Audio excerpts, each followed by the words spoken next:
Eu quero andar nas coxilhas, sentindo as mexilhas das ervas do chão. O secretário da Agricultura, Pecuária, Produção Sustentável e Irrigação, Giovanni Phelps. Seja bem-vindo, secretário.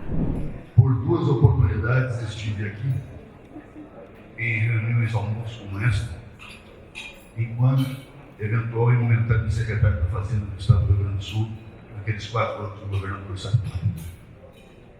E agora, voltamos aqui como secretário da Agricultura, Pecuária, Produção Sustentável e Irrigação. Imagino que já dê para perceber que essa dimensão tem um pouco a ver sobre o peso da responsabilidade, pelo tamanho das pastas, mas muito mais em particular e especial, e que a sua relevância e imponência é a realidade com a qual nós estamos a nos debater hoje na agricultura e ontem na fazenda. Extremamente desafiadoras.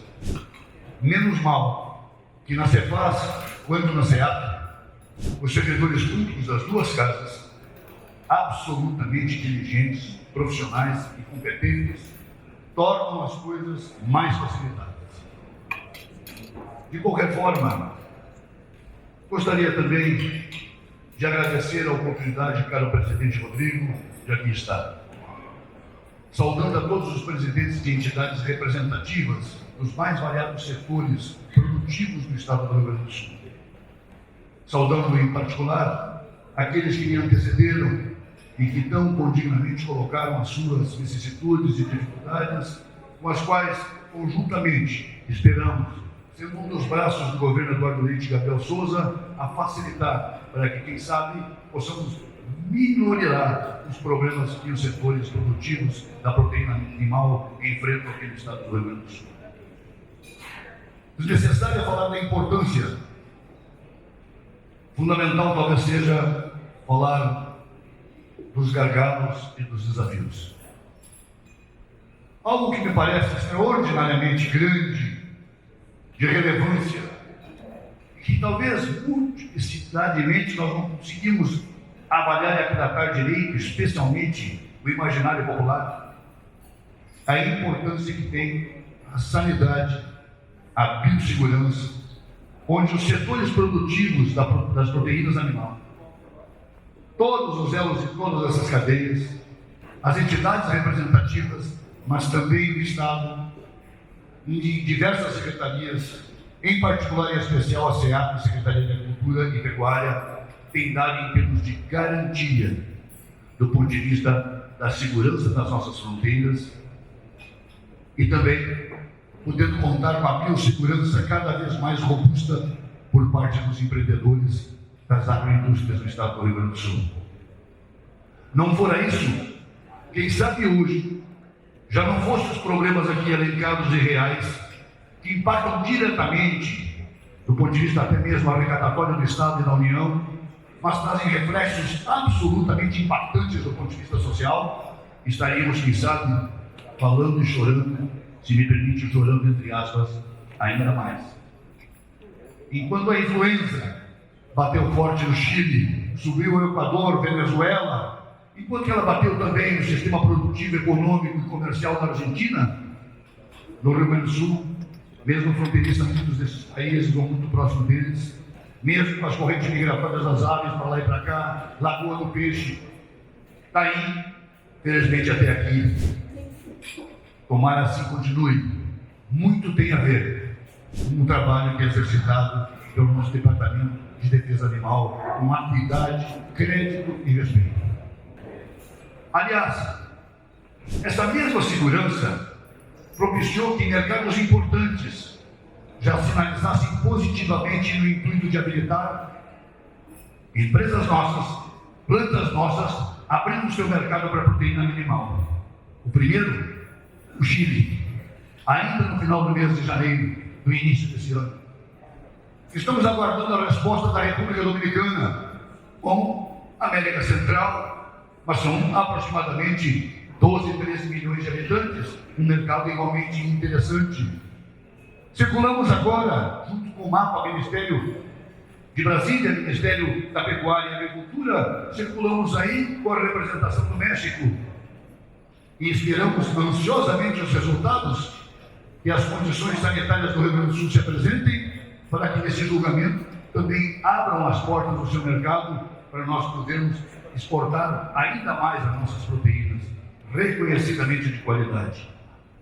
O Estado tem feito a sua parte na segurança, na biossegurança, e tem feito a sua parte, me atrevo a dizer também, no governo Eduardo Leite e Gabriel Souza, na tentativa e na busca absolutamente férrea de abrir novos mercados para as nossas proteínas. Exemplo de ontem e exemplo de hoje. Hoje está em Nova York o governador Eduardo Leite com a comitiva. Ontem esteve com o embaixador da China, exatamente para provocar esse assunto, acompanhado do presidente Rodrigo da Federação, exatamente falando sobre esses assuntos. Documentos exarados pela Secretaria de Agricultura. Nós pegamos arroz no mercado chinês e, em especial e em particular, proteína animal. O Estado está engajado nesta luta como uma das alternativas para nós minorarmos os nossos problemas e descortinarmos um outro cenário mais alvissareiro para as nossas proteínas, ampliando ainda mais o ingresso de recursos aqui do Estado do Rio Grande do Sul. Um outro gargalo, eu não tenho a menor dúvida, tem a ver com o milho. Claro, podemos utilizar outras culturas, o trigo, de excelente safra o ano próximo passado, o triticale, mas até para um neófito que nem eu, não é fácil de perceber a riqueza proteica que tem o milho. 70% brasáveis, como disse o José Eduardo. Imagine, nós temos um déficit de produção de milho no estado do Rio Grande do Sul de 3,5 milhões e temos que importar isso de outros estados e outros países vizinhos para abastecer as nossas necessidades. Isso significa recursos que vão para outros estados, deixam de aqui estar. E isso impacta diretamente, fortemente, na composição das rações, exatamente para as nossas cadeias produtivas, das nossas proteínas. Isso com certeza diminui nossa competitividade. Esse é um outro assunto, que além da nossa Farsumo estar tratando com o programa de Duas Safras, de excelentes resultados, auspiciosos resultados, onde o Estado se parceira e estimula, nós também do governo Eduardo Leite temos procurado fazer a nossa parte, incentivando, buscando a reservação de água, através das cisternas, de construção de pequenos açudes. E imagino que aquilo que o governador tem repetido de forma ausente e deseja, de que breve vai anunciar um programa um pouco mais robusto do ponto de vista da mitigação dos efeitos da crise hídrica, envolvendo a irrigação, o manejo do solo, possa avançar ainda um pouco mais, nos preparando e fortalecendo um pouco mais os produtores, o Estado, as entidades, para o próximo efeito da estiagem que está finalmente sendo recorrente, vai tornar a existir no Rio Grande do Sul, nós estejamos melhor e mais bem preparados. Da mesma forma, o milho tem, por parte do governo do Estado, os reflexos que eventualmente nós podemos depreender dos estudos feitos da Secretaria de Agricultura, a serem compartilhados com as entidades, se houver eventualmente um fortalecimento e uma indução para a cultura do milho, além dos Duas Safras, digamos assim, eu não tenho a menor dúvida que nós podemos chegar a produções tal qual a de 2017, onde chegamos a 6 milhões e 200 mil toneladas aqui no Rio Grande do Sul. Ainda assim insuficiente para as nossas necessidades, e foi a nossa maior produtividade no cereal milho. Isso tudo, com certeza, está no radar do governo, mas também precisa que nós todos nos aculturemos, autoridades públicas, das mais variadas esferas, produtores, entidades, imprensa, todos nós, não tirarmos da pauta a estiagem. Até as dias chove de forma inclemente. Em alguns lugares tem até apodrecido alguns grãos de soja, diminuindo ainda mais a produtividade dessa lavoura. Até isso se soma a estiagem de ontem, o excesso de chuva de hoje. Quantos não são os desafios que o produtor tem a enfrentar?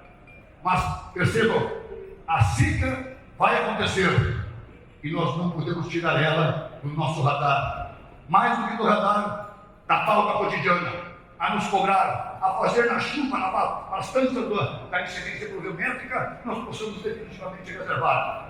E é claro, ampliar ainda mais as possibilidades, os recursos hídricos que são permanentes, e isto sim nos convoca a todos a exercitar um apelo, uma pressão, um convencimento da nossa bancada federal, dos nossos senadores, para que essas legislações sejam alteradas em Brasília, quando não, eventualmente pensarmos a legislação que lá está e, quem sabe, em extensão, corrermos um pouco o risco, na coragem de estabelecer um decreto, uma legislação aqui, que não seja um pouco mais franqueada o acesso à água.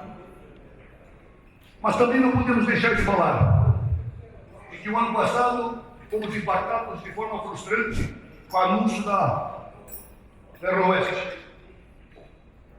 Imaginávamos que o Rio Grande do Sul poderia ser contemplado. O modal rodoviário quase que se esgota. Não precisa dizer que o modal ferroviário se faz absolutamente necessário. E ele é mais barato, é mais seguro. De outra banda, ficou o Rio Grande do Sul sem ver atendido uma das suas pautas principais de reivindicação. Esse também é um outro assunto para as pautas futuras lá em Brasília, de todas as nossas entidades. Esta também é uma pauta que impõe-se ao governo do Estado para buscar uma solução definitiva. Mas, perdoe, também uma pauta a ser criticada dos deputados federais de todas as igrejas partidárias e dos senadores para que façam isso uma profissão de fé, no sentido de que nós também venhamos a ser privilegiados, entre aspas, privilegiados, minimamente deixarmos de ser injustiçados um investimento tão importante quanto esse seria. Por outro lado, não dá para deixar de falar na questão que diz respeito ao ABC mais RS. Alguns dias atrás, a Secretaria de Meio Ambiente e Agricultura, SDR, acabou compartilhando com a sociedade as suas metas a serem alcançadas do ponto de vista da descarbonização. E há alguns dias atrás, de modo geral, nos consorciamos e nos comprometemos a atingir essas metas até 2030. Falar delas não é tão somente para exercitar aquele assunto que está na moda. Falar dela, quem sabe, significa a possibilidade de ganhar mais uns trocados, monetizando exatamente essa questão que diz respeito ao carbono. Mas daí entra não só a irrigação, aí entram múltiplas atividades que constam daquelas metas, que certamente impactam diretamente na produtividade, inclusive da proteína animal. Se nós exercitarmos coletivamente programas e forças de convencimento a serem replicadas pelo Rio Grande inteiro, para que definitivamente nós cheguemos nas metas em 2030. Não sou especialista, mas posso lhes assegurar que se nós fizermos a plantação de florestas, a agricultura que está em compasso e a pecuária em conjunto, certamente nós teremos maior conforto do animal, o que é um predicado no mercado internacional cada vez mais exigente. E tendo essas condições, naturalmente precisaremos de uma terminação para que mais celeremente o gado esteja pronto para o abate. E estando mais rápido pronto para o abate, naturalmente produz menos CO2 e outros gases que, de um modo geral, infundem o risco da camada de ozônio. Da mesma forma, não tenho a menor dúvida que nos campos que eventualmente exauridos, se tivermos o cuidado de uma certa rotação em relação a isso, se nos comprometermos, se nos aculturarmos com essas práticas cotidiano e que estão facilmente exercitadas, plenamente reconhecidas, eu não tenho a menor dúvida que o gado ficará mais forte, mais pesado e mais comercialmente importante em menor espaço de tempo. Áreas de campo degradadas, com recursos que possam recuperá-lo mais celeremente e produzir também para que ele possa se alimentar, certamente é um ganha-ganha. Eu não tenho a menor dúvida. Da mesma forma, quer me parecer que está exatamente nesse mesmo diapasão. Nós temos circunstâncias que possam envolver. Talvez não na questão tributária. Não me atrevo a falar. Tem um secretário que exercita uma secretária que exercita na plenitude um grande saber acadêmico que a secretária Priscila.